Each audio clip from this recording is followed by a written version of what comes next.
Hola clase. Today we are learning to graph linear inequations by shading in. Before starting, I need to know how to identify linear equations and inequations, and I need to know how to graph linear equations.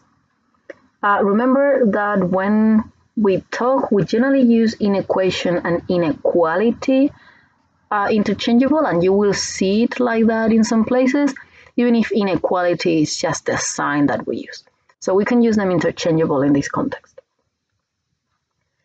Now for our how-to step by step.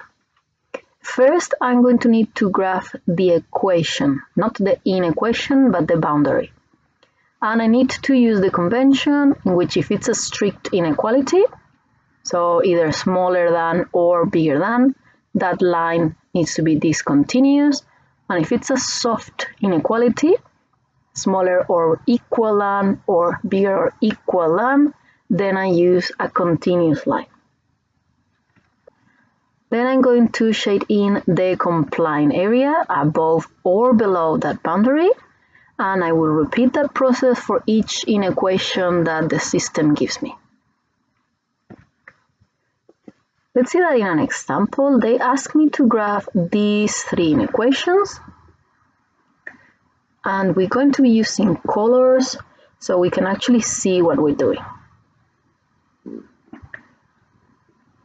So I'm just going to go to the first one, x smaller than 3, and I'm going to think of where the boundary is. I'm just changing the inequality sign for an equal sign, x equals 3.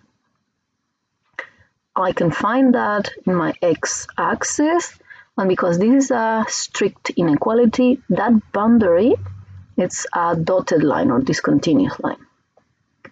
Then to the right of it, I've got x bigger than 3. To the left of it, I've got x smaller than 3. So this is the part that complies, which means this is the part that I'm going to shade in.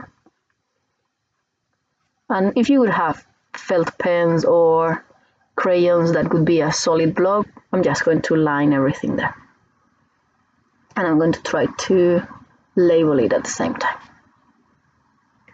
Let's change colors, and now I'm going to look at the second one, y smaller or equal than 2, and look at the boundary, y equals 2. That boundary is a horizontal line, and because it's a soft inequality or inequation, I can make a continuous line. Above that line, I've got y bigger than 2. Below the line, I've got y smaller than 2. So the part that complies is the boundary and everything, in our case, below. Everything above does not comply with y smaller or equal than 2. And same deal, I shade in all the area that complies, and I begin to see some overlapping, areas that comply with both x smaller than 3 and y smaller or equal than 2. Now let's make the next one, y bigger than minus 2x plus 4. So I'm going to search for the boundary, y equals minus 2x plus 4.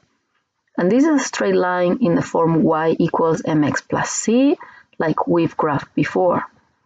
And in that case, when x equals 0, y equals 4. That is my y-intercept. So I can go there and find that one. Remember, I need 2 points to plot a straight line. So I will use my gradient, minus 2, to find the second point. I advance 1, and in this case, descend 2 units. Gradient of minus 2. Because this inequality or inequation, it's a strict inequation, that boundary, it's a dotted line. And then, because the inequation asks me for y bigger than minus 2x plus 4, the area that complies is actually above the graph. So I begin to shade all of that, and let's try to label it somewhere in the middle.